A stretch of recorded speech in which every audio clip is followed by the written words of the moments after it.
we dey obi amfanya ne pocket money say like wabedi die wi wo kwa kwestate adwuma no pai nti obi anye to yenye 20,000 na ke say enipa 8 om kwacha 20,000 mbacho obi abenya say obi abenya more than 2,000 because enipa 10 kola na obi abenya 2,000 Ghana cedi, right? Nti na baba beka 4,000 so nye 2,000 baba beka 4,000 nti 4,000 no ebi aye na ebe ye adwin so enipa stress ebi amonchengu so anase ebi asei ti na kire say obi a wanya wo so onye 2,500 Ghana cedi na kire say wode ehye eye o hafa na wode show botom enti eno kokoso no sa bele na yi ba ho fe ne say Kwame Adinkra eba ho ebe style because of na ye bebie ayi na no nti ono so ba ehobi na sa bele ye de yakwakoda ho na Kofi Adoma nwanwani saabele no nti na kese eye 8 no said na be can be become repeat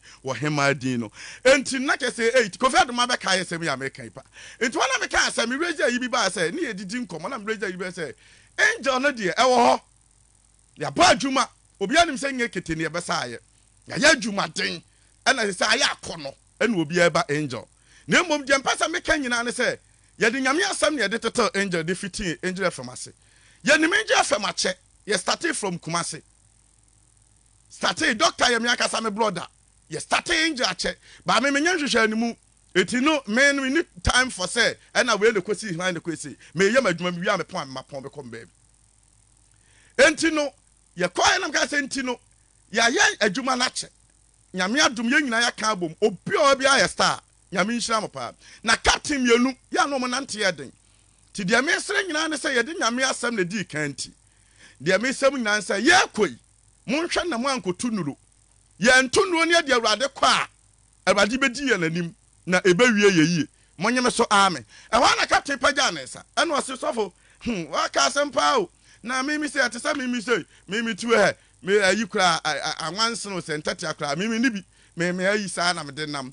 I hope someone na mo nyina mo be kai sa se Stacy be kai Kofi Adoma wani wo be kai ye Kojo Dixon JM wo be kai wahema wo ye je wo be kai Dr. Oku Aten wo be kai CEO Bronzy wo be kai.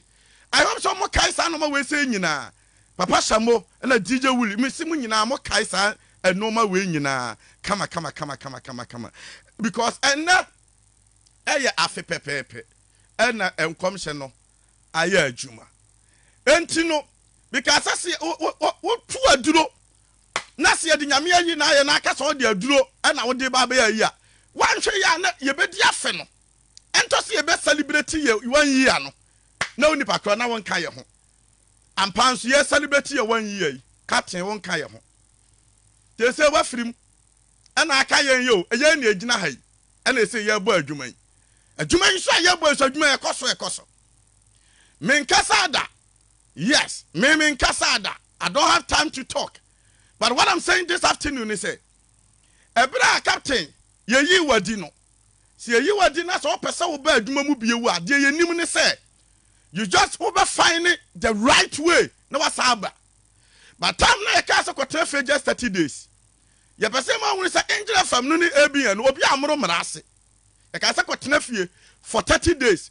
30 days in the sonas ye hiawa ye beflow and on ye de letter no and on ye de de mawo but wo kwatena ase na so wa bi TV station adwuma de ye bobra ye bokọ yanim enhyanka awrade din Dr. Kwaku Aten omeka sai angel tiefo bia angel FM workers obia no okasa eye efan say adwuma wura na de CJM de ohwa adwuma so wa ha say on kire letter nim na mo boss boss ma ne nchirem ana obechem de kire tiefo de ntia eye menua captain wo ye de wo de free angel afede say there I think say yesterday was say we say wo no ma angel wo be wa me your listeners afen so wo na wo ma your Facebook ye radio ye Facebook o eno ne ade deceive ye na eye angel friends say FM enya angel Facebook tio Facebook die na Facebook ba da bay Facebook die wo ye be deceive because viewership am pen metima nya Facebook enso na nya sa na nete enipa me yansa betuma be nya Facebook ba me metimi ama ebia ye hu ni say ye nipa be 1,000 ye ka listeners ye ka tiefo so wo mutie eno asam na me ye da be making. It is like say captain opeso che say time na ntu ba ye na radio no ye akono anti no a door wo kon anti wan kasa wo ba ha be frame ne metena ase wo office e do ama wo satan start adwuma bomb baso kasa papa ye say the angel dear ya fa be bia wo greater Accra we are one of the best suffer we can kuda and we say o bomb baso god at the president Kufuor akura baso bod ya bere me sa ada no sa oni nyina na eti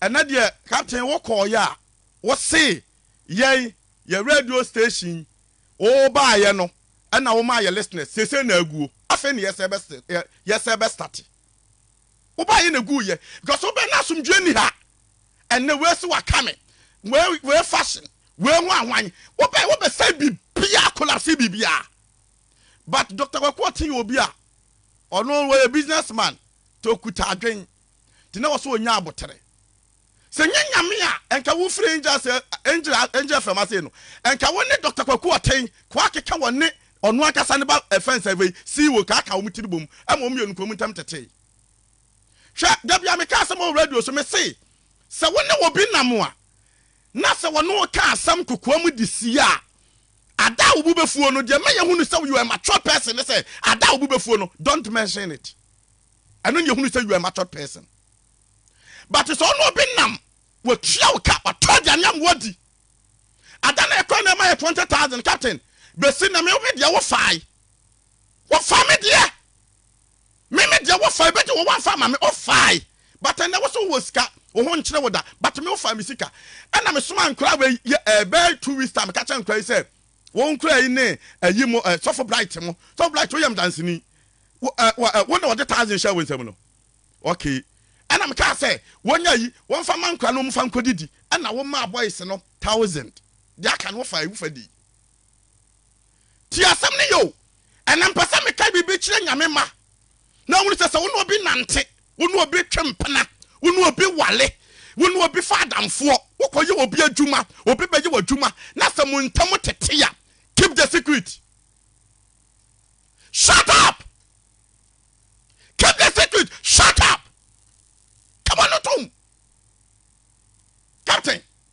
Asam we ya ukoka ye ya ka cho so didin pay fast time. Enti jai tena fie. Na fa sua nyansa we say asam we a case. Asam we a case. I saw them ko 20%. I saw them ye 20%. Obi na bia na dwuma. And what ethics what in no matter and what ya juma and what's the man your way na your way and why yan was sitting 30 days.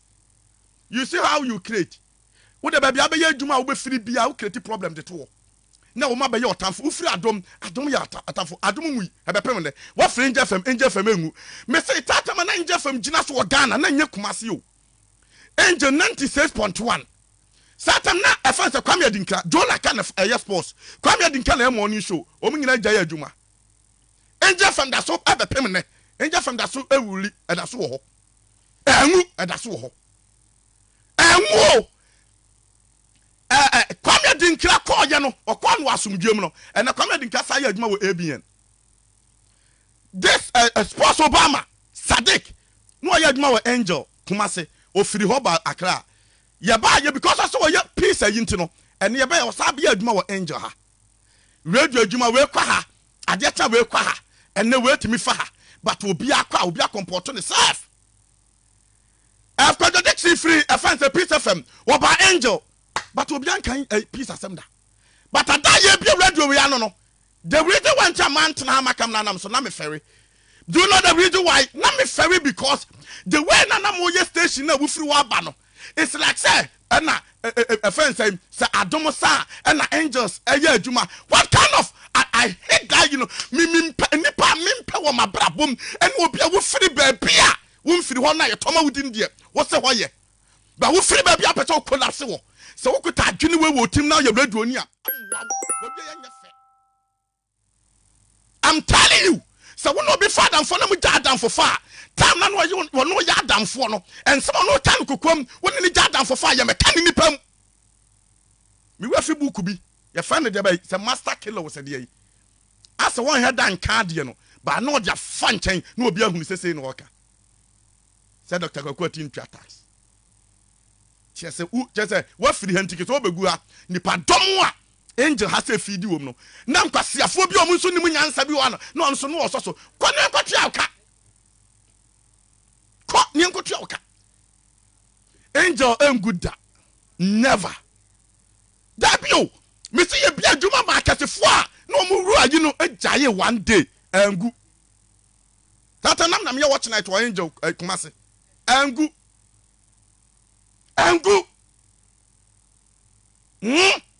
tama na me ya ayi program of force satam kana ayi fence away the okan news me am by Wasa International satam kana me ko no kana na be hia me gye bag di wuram timi kan be hia Wasa International say wasa wabere ana dia sa ba be hia wa ha ya enye na ne 3 days ni ya start preach on radio so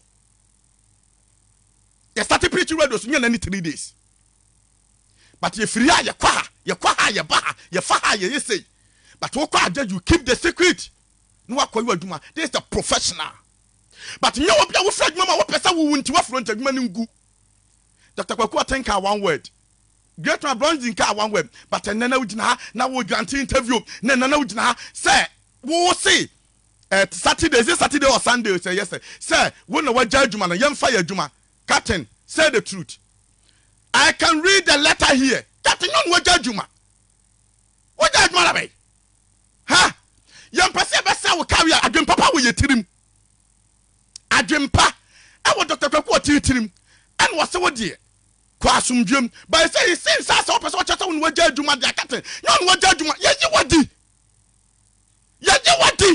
I'm part of the letter. Yeah, what di? And I don't.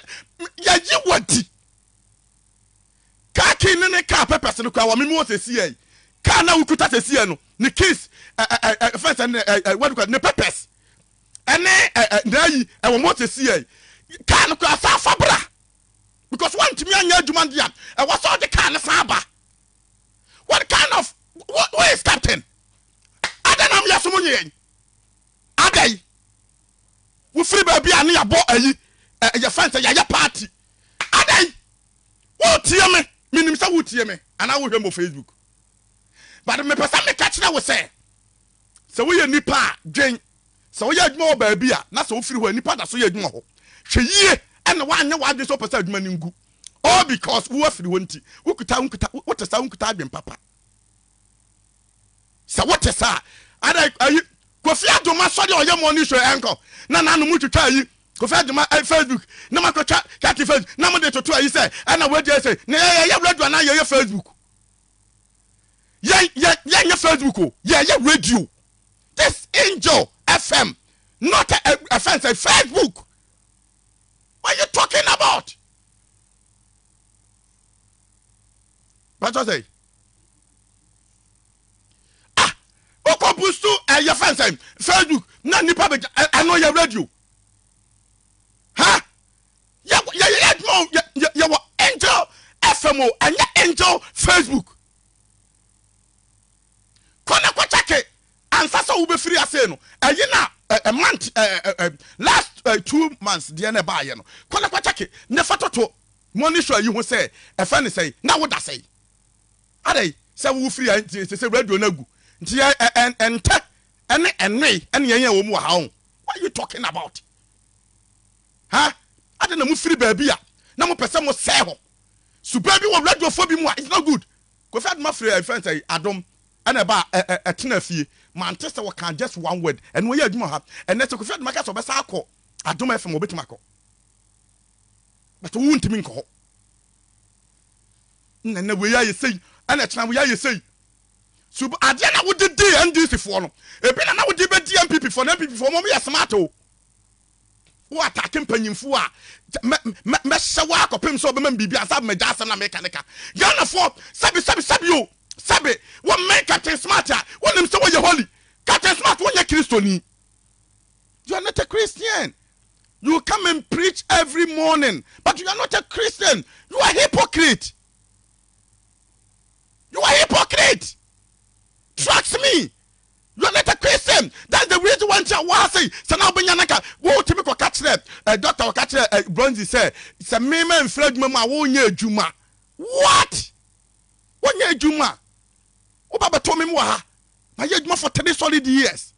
Because when you mean Shiana, my spirit of Peter no spirit and co. It is some me question come. MPP and this. You took my picture. Now when they suffer bit here. And when no suffer no casam. I'm a mo. But one show the picture on TV. You took my picture on TV. Radio station me preach here.